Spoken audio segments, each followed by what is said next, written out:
Bonjour, aujourd'hui nous allons travailler sur comment régler les effets de sol.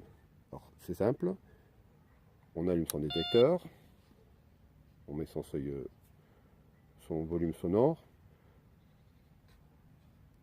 on règle son seuil boost 4-5, on descend la discrimination entre 0 et 2,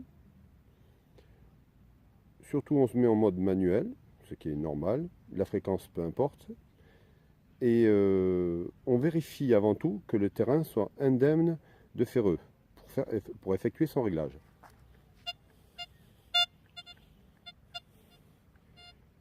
Voilà, ce sont simplement des bruits dus aux effets de sol. Maintenant, je vais pomper, donc faire ce fameux mouvement de bas en haut afin d'écouter le sol et de voir ce que ça donne.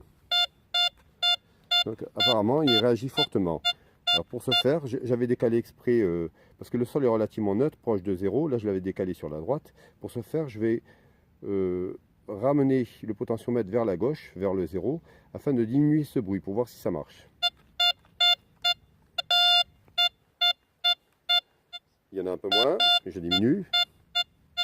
Il y en a un peu moins. Vous voyez, il a quasiment disparu cette fois-ci. Je baisse. Et là, il a totalement disparu. On peut dire que là, que les effets de sol sont réglés et que l'appareil est au maximum de sa puissance. Et on n'aura plus de problème avec le sol jusqu'au moment où il va varier. Là, il faudra de nouveau s'ajuster. Et d'ailleurs, je vais vous montrer que si je le décale sur la gauche, le bruit va changer. Et vous allez pouvoir observer d'ailleurs ce que ça fait.